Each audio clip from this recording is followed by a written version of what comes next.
Сіз жарқ етіп қайдан келдіңіз? Bir күні қарасам Инстаграмда жүрім ғой. Та-на-на деп қойшы. 5 жыл оқыған дипломды неге пайдаланбадыңыз? О, өте қызықты сұрақ болды.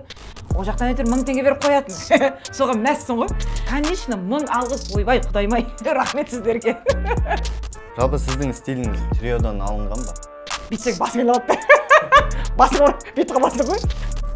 Извини меня, не легче.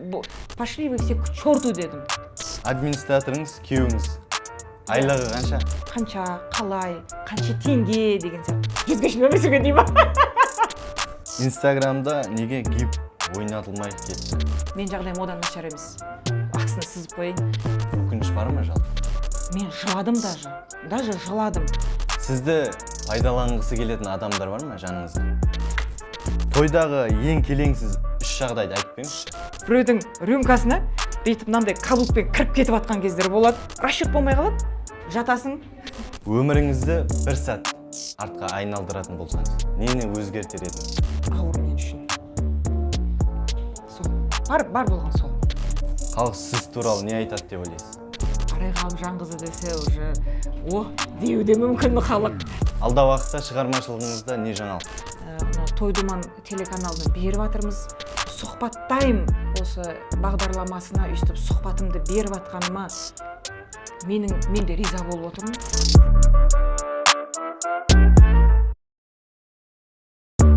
Қайырлы күн, құрметті көрермен, сіздермен мен Шәкәрім Ибадулла. Бүгін сұхбаттайымның кезекті шығарылымы.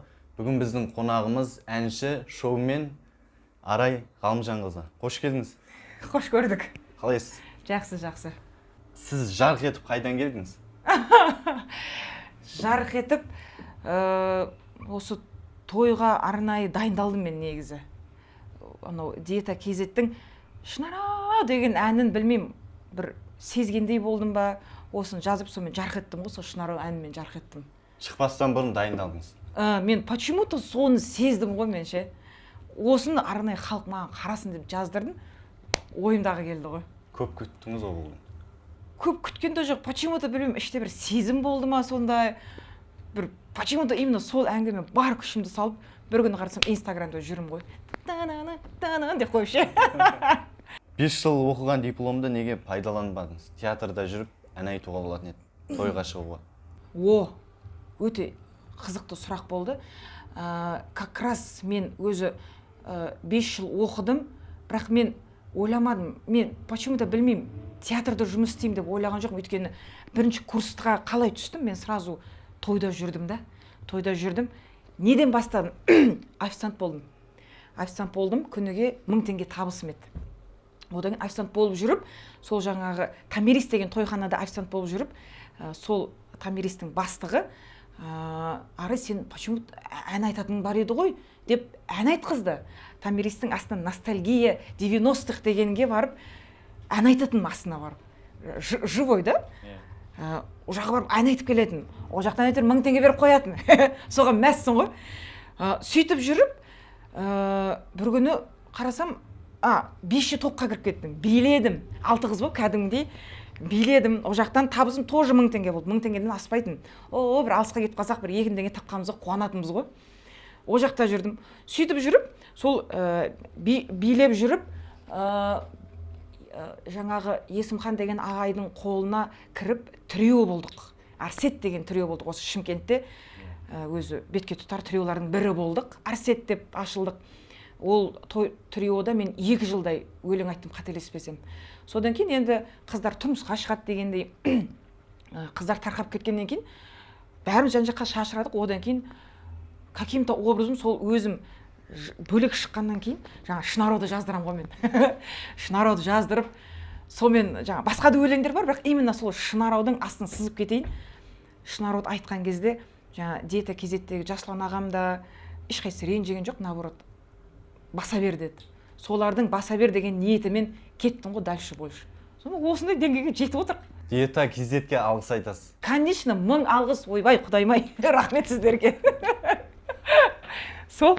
Комментарийге мұңайып өйтпейсіз? Жоқ, алғашқы шыққанымда осы Шынаромен алғашқы шыққанымда почти 100% адам жаңа комментарийде ой позор, ойбай сұмдық, сен қазақ емессің ба, мұсылман кетті, біраз әңгіме кетті, дінге де байланысты кетті, қазақ қызына да байланысты кетті. Ешқайсына неткен жоқ. Басында осы комментарий оқыған кезде мен жыладым, даже жыладым, даже ойладым, мен осы қиналған кезде сіздердің ешқайсыңыз болған жоқсыздар дедім. Ал енді мен үстіп достижениеға үстіп тырмаланып жетіп жатқан кезде до того дуалда бүйтіп із қалып кетеді ғой, сондай кезде енді сіздер арқамнан сөйлейсіздер деген сондай ой келді да, пошли вы все к черту дедім. Жазып отыр ғой, пошли вы все к черту дедім. Мен жұмыс істеймін, осымен нанымды тауып жатырмын, бағатын адамды бағып жатырмын. Секрет емес, әкем шешем қартайған адам, ол кісілердің де алдында тамағын әкелу керек, жағдайын жасау керек. Олар да сен жағдайын жасады ғой. Сол себеп, зачем саған біреулердің әңгімесі? Сен семьяңды бақ, өзіңді бақ, отбасың бар, күйеуің бар, ата-енең бар. Все, давай жұмыс істей, все. Осылай. Сіз қуанасыз қайда елдің аузында жүрген? Конечно, оған кім қуанбайды, құдайым-ай. Осы күнге жеттік қой. Қуанам, сөйлей берсін, жаза берсін. А мне пофиг. Трио десе, бірден шаш лақтыру, билеу есімізге түседі. Жалпы сіздің стиліңіз триодан алынған ба?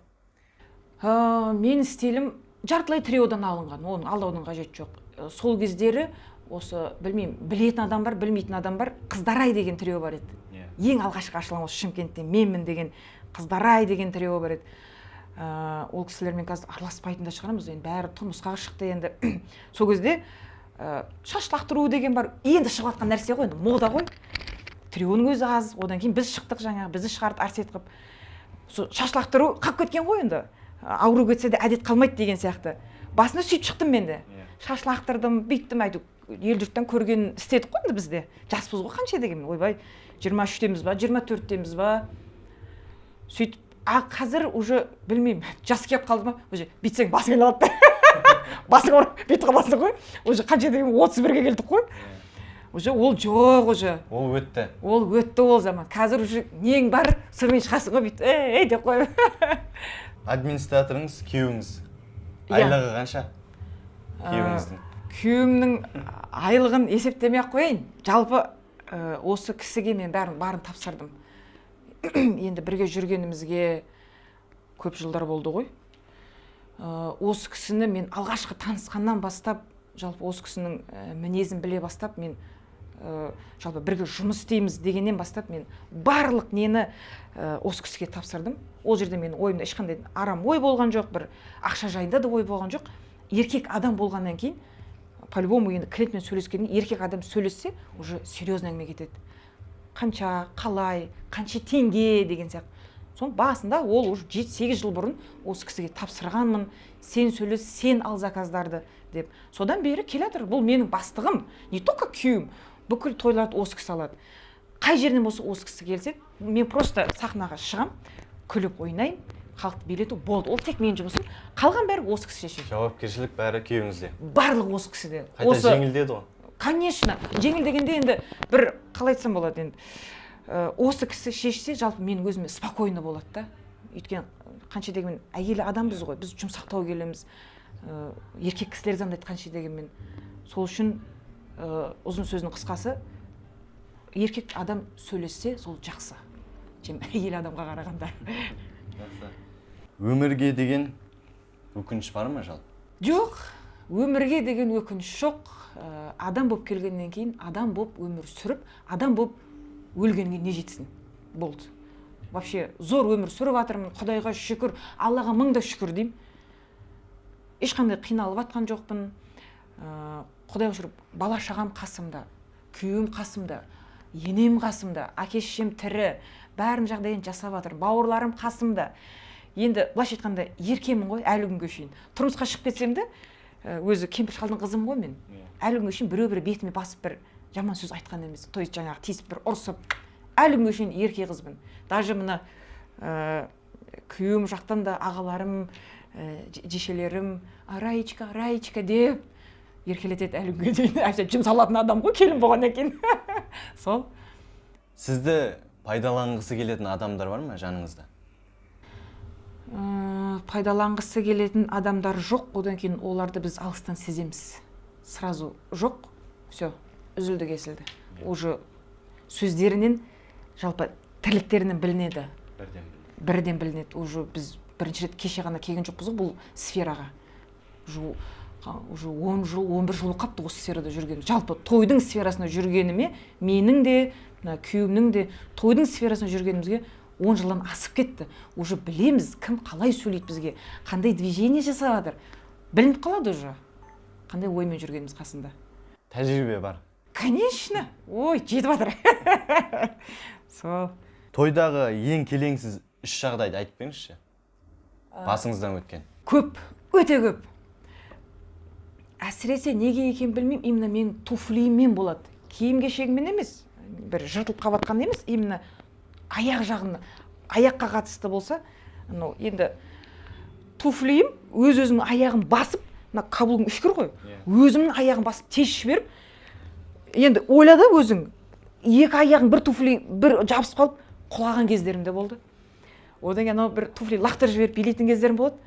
Лақтырған кезде біреудің рюмкасына бүйтіп мынандай каблукпен кіріп кетіп жатқан кездер болады. Оны миллион берем істелмейтін нәрсе ол әйтпесе. Келеңсіз бүйтіп лақтырса бірақ та кәдімгі бокалда кіріп кеткен жағдайлар болады. Құлаған кездер де болды. Үстібегін көрмей қалып, расчет болмай қалады. Жатасың, қайтып тұрып кетесің, оны көрсетпейсің. Көп қой ондай жағдайлар. Соның өзін бір күлімдеп ары қарай алып шығып кете бересің. Өміріңізді бір сәт артқа айналдыратын болсаңыз, нені өзгертер едіңіз? Әке шешеме қатысты сол жерін ұстап қалар едім болды. Басқа өзімнің өмірім ешқандай обидам жоқ. Ол, может, Құдайдың өзін берген сынағы шығар, бірақ именно әкем мен шешемнің бөлек жүргені ол ауыр мен үшін. Сол. Бар болған сол. Рахмет. Кешіңіз, 50 жылдан кейін халық сіз туралы не айтады деп ойлайсыз? 50 жылдан кейін, возможно, үйреніп те кетер бізге. 50 жылдан кейін, возможно, мен сияқты жалпы осы менің стилімде жүрген әншілер көбейіп те кетуі мүмкін. Қазірдің өзінде сәл уже үйреніп жатыр ғой. Возможно, жақсы сөздерді айтылуы да мүмкін. Сол, үйреніп кететін шығармыз, уже білмеймін, бір жеке концерттер қойылып, бір Арайғалым Жаңғызы десе, уже деуі де мүмкін халық. Енді әрине мен ондай бір жақсы нәрсені күтті жүрген жоқ, ондай шоковый. Бірақ осы стильді до конца ұстау керек деген жалпы мына жерге құйып алдық қой уже. Осылай шықтың ба, осыны до конца апар деген сияқты. Осымен кетесіз. Күшіміздің барынша, күшіміздің жеткенше. Сол. Алда уақытта шығармашылығыңызда не жаңалық? Шығармашылықта әндер жазып жатырмыз, жеке өзіміздің әндеріміз жазып жатырмыз, одан кейін клиптерді түсіріп жатырмыз. Жалпы тоқтайын деп жатқан жоқпыз. Әлі алда талай өзіміздің жеке әндеріміз жазылады, клиптерді түсіріледі, Тойдуман телеканалынан беріп жатырмыз. Сол әлі жұмыс барысындамыз ғой. Жалпы өзіміздің жеке әндерімізді, клиптерімізді беріп жатырық, түсіріп жатырық. Соңғы әніңіз шықты, құтты болсын. Иә, рахмет. Осындай кезде деген әнді жаздырдық. Өте халық жақсы қабылдап жатыр. Тыңдадық. Иә, рахмет. Сол. Рахмет сізге, уақыт бөліп келгеніңізге. Алдағы шығармашылық табыстар тілеймін. Рахмет. 100 жасаңыз, Құдай қаласа. Ой, әмин. 100-ге шейін өмір сүрген деймін. Ал жігіттер, келгендеріңе рахмет. Сұхбаттайым осы бағдарламасына өйстіп сұхбатымды беріп атқаныма мен де риза болып отырмын. Өте ризамын. Сендердің келіп, өйстіп менен сұхбат алып атқандарыңа ол мақтаныш қой бұл. Сол, сендердің еңбектерің жана берсін. Осындай біз сияқты адамдардан жалпы өнерде жүрген болсын, бизнесмендерден өйстіп сұхбат алғандарыңа мен өте тілектеспін. Әрдайым осы жұмыстарын алға басып, осындай ортада жүре беріңдер. Шаршамаңдар, тек алға. Рахмет. Өтті жылдар айлар бәрі делізде, айтшы кеттің қайда көрінбей көзге, тәтті сөзің майда таңдалар өзге, кәне күліп ойна сен мұңды сезбе